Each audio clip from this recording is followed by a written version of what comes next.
Hi friends, ఈరోజు మనం third class తెలుగులో first lesson and second lesson గురించి మనం తెలుసుకుందాం. సో ఫస్ట్ లెసన్ ఏంటిది? వానదేవుడా. ఈ వానదేవుడా ప్రక్రియ వచ్చేసి గేయం, ఇతివృత్తం వచ్చేసి పర్యావరణం. సో ఇక్కడ చూడండి, వానల్లు కురవాలే వానదేవుడా, వరిచేలు పండాలే వానదేవుడా అనే గేయ పంక్తులతో ఈ పాఠం ప్రారంభం అవుతుంది, అదే మొదలవుతుంది. సో లాస్ట్కి ఏమొస్తుంది? వానదేవుడా. వానదేవుడా వచ్చింది అంటే ఇది ఏ లెసన్ అని చెప్పుకోవాలి మనం? వానదేవుడా లెసన్ అని చెప్పుకోవాలి. ఈ గేయం ఏ అలంకారంలో ఉంది అంటే ఏం చెప్పొచ్చు? వానల్లో కురవాలే వానదేవుడా, వరిసెల్లు పండాలే వానదేవుడా. వానదేవుడా అనేది ఎక్కడొచ్చింది? చివర్లో వచ్చింది, అంటే లాస్ట్లో వచ్చింది, అంత్యంగా వచ్చింది. కాబట్టి ఇది ఏ అలంకారం అవుతుంది? అంత్యానుప్రాస అలంకారం అవుతుంది. నెక్స్ట్, చెరువులు నిండాలే అలుగులై పారాలే అనే పంక్తులు ఎందులోనివి అంటే వానదేవుడా పాఠంలోనివి. బీడు భూములన్నీ ఎలా తడవాలే? క్వశ్చన్స్ అడుగుతాడు, ఆప్షన్స్ ఇస్తాడు. బీడు భూములన్నీ డాష్, పంట భూములన్నీ డాష్ అంటే జతపరచుములా ఇస్తాడు. సో బీడు భూములన్నీ ఎలా తడవాలే? బీరాన తడవాలే. పంట భూములన్నీ ఎలా మారిపోవాలి?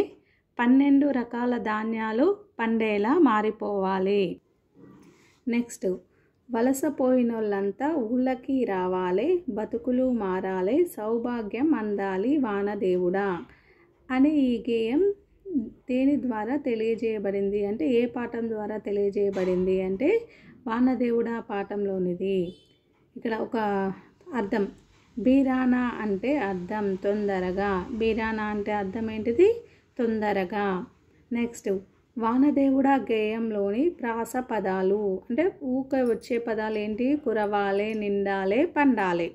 వానదేవుడా గేయంలోని ప్రాస పదాలు కురవాలే, నిండాలే, పండాలే. నెక్స్ట్, వ్యాకరణమమ్మ. వాక్యం కొన్ని పదాలతో ఏర్పడుతుంది, పదాలు కొన్ని అక్షరాలతో ఏర్పడతాయి. మనం పలికే ధ్వనులకు గుర్తులను ఏర్పరచుకుంటాం. ఈ గుర్తులనే మనం ఏమంటాము? అక్షరాలు అంటారు. ఈ అక్షరాలన్నిటినీ కలిపి ఏమంటాము? వర్ణమాల అంటారు. సో అక్షరాలు, ఈ వర్ణమాల ఎన్ని ఉంటాయి? అచ్చులు ఉంటాయి, హల్లులు ఉంటాయి, ఉభయాక్షరాలు ఉంటాయి. ఇది చాలా చాలా ఇంపార్టెంట్ అమ్మ. అచ్చులు ఎన్ని, హల్లులు ఎన్ని, ఉభయాక్షరాలు ఎన్ని అని అడుగుతుంటాడు. సో అచ్చులు అంటే ఏంది? ఆ నుండి అవ్ వరకు గల అక్షరాలను ఏమంటారు? అచ్చులు అని పిలుస్తాము. ఉభయాక్షరాలు అంటే సున్నా, అరసున్నా, విసర్గ. హల్లులు అంటే కా నుండి బండిరా వరకు గల అక్షరాలు. అచ్చులు ఏంటి అని ఇస్తాడు. ఆ నుండి అవ్ వరకు ఉన్న అక్షరాలన్నీ కూడా అచ్చులు అవుతాయి. ఉభయాక్షరాలు అంటే సున్నా, అరసున్నా, విసర్గ. హల్లులు అంటే కా నుండి బండిరా వరకు గల అక్షరాలన్నిటినీ కూడా మనం ఏమంటాము? హల్లులు అని పిలుస్తాము. ఇక్కడ ఒక సూక్తి కూడా ఇచ్చింది, ఇది కూడా ఇంపార్టెంట్ అమ్మ. సూక్తులు కూడా ఎగ్జామ్లో అడిగే అవకాశం ఉంటుంది. పగలనక రేయనక శ్రమించి పసిడి పంటలు పండించే రైతులు సుఖపడితేనే దేశం మొత్తం సుఖంగా ఉన్నట్లు అని చెప్పింది ఎవరు? సర్దార్ వల్లభాయ్ పటేల్.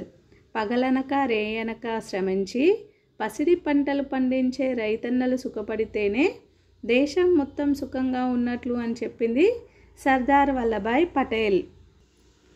Next lesson బాలభీముడు.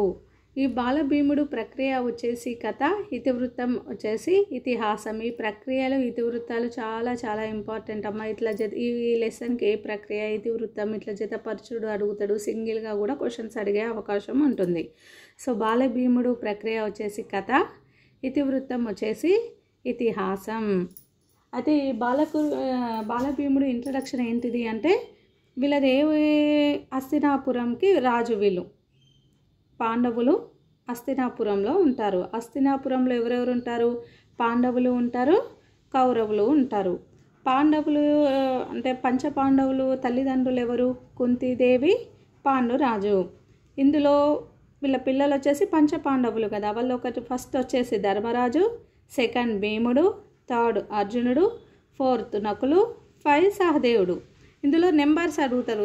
ధర్మరాజు ఎన్నోవాడు, అర్జునుడు ఎన్నోవాడు, సహదేవుడు ఎన్నోవాడు, భీముడు ఎన్నోవాడు అని అడుగుతారు. ఇది లైన్ కరెక్ట్గా గుర్తుపెట్టుకోవాలి. ఫస్ట్ వచ్చేసి పంచపాండవుల్లో పెద్దవాడు ధర్మరాజు, సెకండ్ భీముడు, థర్డ్ అర్జునుడు, 4 నకులుడు, 5 సహదేవుడు. కౌరవుల తల్లిదండ్రులు ఎవరు? గాంధారి, ధృతరాష్ట్రుడు. వీళ్ళకి ఎంతమంది పుత్రులు ఉన్నారు? 100 మంది పుత్రులు ఉన్నారు. అందులో పెద్దవాడు ఎవరు అని అడుగుతారు. దుర్యోధనుడు అనేవాడు పెద్దవాడు. వీళ్ళందరికీ పాండవులకు కౌరవులకు గురువు ఎవరు? ద్రోణాచార్యులు. ఇది గుర్తుపెట్టుకోండి, ఇది బేసిక్స్. ఇందులో క్వశ్చన్స్ మనం చూద్దాం. ప్రక్రియ వచ్చేసి కథ, ఇతివృత్తం వచ్చేసి ఇతిహాసం. ఫస్ట్ క్వశ్చన్ చూడండి. బాలభీముడు పాఠ్యభాగం ఇతిహాస ఇతివృత్తానికి సంబంధించింది. అంటే పురాణాలన్నీ కూడా వేటికి సంబంధించినవి అంటే ఇతిహాసాలకి సంబంధించినవి. ఇతిహాసం అనగా, ఇది అడుగుతాడమ్మ క్వశ్చన్ ఇంపార్టెంట్, ఇంతకుముందు అడిగిండు. ఇతిహాసం అనగా ఇది ఇట్లు జరిగింది అని అర్థం. ఇతిహాసం అంటే ఏంది? ఇది ఇట్లు జరిగింది అని అర్థం. ఇతిహాసంలో దేనికి ప్రాధాన్యత ఉంటుంది? కథకు ప్రాధాన్యత ఉంటుంది.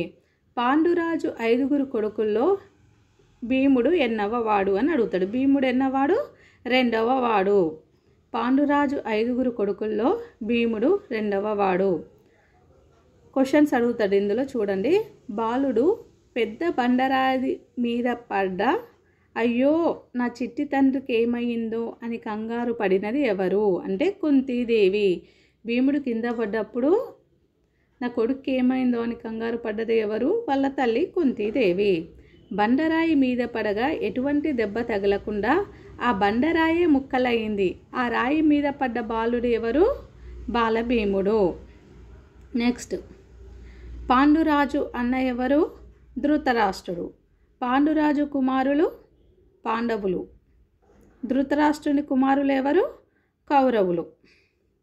నెక్స్ట్, ధర్మరాజు, భీముడు, అర్జునుడు, నకులు, సహదేవుడు వీళ్ళందరినీ కలిపి ఏమంటారమ్మా? పంచ పాండవులు అంటారు. 100 మంది కౌరవులలో పెద్దవాడు దుర్యోధనుడు. బండని పగలగొట్టిన ఈ బాలుడు సామాన్యుడు కాదమ్మా అని ఎవరి గురించి చుట్టుపక్కల వాళ్ళు చెప్పారు? అంటే బాలభీముని గురించి చెప్పారు. ఇక్కడ పాండవుల జననం ఉంది చూడండి నాన్న ఒకటి, ఇది కూడా ఇంపార్టెంటే. కుంతీదేవి యమధర్మరాజుకు ఎవరు సంతానం? ధర్మరాజు. కుంతీదేవి వాయుదేవునికి భీముడు. కుంతీదేవి ఇంద్రునికి అర్జునుడు. కుంతీదేవి అశ్విని దేవతల వల్ల నకుల, సహదేవులు. నెక్స్ట్, భీముడు కోపంతో చెట్టు మొదలు పట్టుకొని గట్టిగా ఊపక పండ్లలాగా జలజల కిందికి రాలి పడ్డది ఎవరు అని క్వశ్చన్ అడిగితే ఆన్సర్ కౌరవులు. ఒంటరిగా ఉన్న భీమునికి విషాహారం తినిపించింది దుర్యోధనుడు. కౌరవుల భీమునికి విషాహారం పెట్టి నదిలోకి దొర్లించగా విషాన్ని పీల్చి అపాయం కలగకుండా చేసినవి నదిలోని విష సర్పాలు. నెక్స్ట్, పాతాళ లోకంలో ఉన్న భీముని బంధువు పేరు నాగరాజు. నెక్స్ట్, ఎవరి దయ వల్ల భీముడు 1000 ఏనుగుల బలాన్ని పొందాడు? నాగరాజుని వలన. దుర్యోధనునికి భీమునికి జరిగిన గదా యుద్ధంలో గెలిచినది భీముడు. నాయనా, నీ బలాన్ని ఇతరులకు మేలు చేసేందుకు ఉపయోగించు అని భీమునితో అన్న మాటలు ఎవరన్నారు? ఆ మాటలు కుంతీదేవి. నా బలంతో చెడ్డవాళ్ళను శిక్షిస్తా, మంచి వాళ్ళను రక్షిస్తా అని ఎవరితో అన్నారు? బాలభీముడు కుంతీదేవితో అన్నాడు. ముక్కు మీద వేలేసుకోవడం అంటే ఆశ్చర్యపోయిన సందర్భంలో ఈ జాతీయాన్ని వాడతారు. ముక్కు మీద వేలేసుకోవడం ఏంటిది అని అడిగితే ఏంటిది? జాతీయం. అంటే ఈ లెసన్లో వచ్చిన జాతీయం. ముక్కు మీద వేలు వేసుకోవడం జాతీయం. ఆశ్చర్యపోయిన సందర్భంలో ఈ జాతీయాన్ని వాడతారు. ఇక్కడ సూక్తి, ఈ లెసన్లో సూక్తి ఏంటిది? కండబలానికి వివేకం, శీలం తోడ్పడితే జీవితంలో అంతా విజయమే. బలమే జీవనం, బలహీనతే మరణం అన్నది ఎవరు? స్వామి వివేకానంద. ఈ వీడియో కనుక మీకు నచ్చినట్లయితే లైక్ చేయండి, షేర్ చేయండి అండ్ సబ్స్క్రైబ్ చేయండి. Thanks for watching.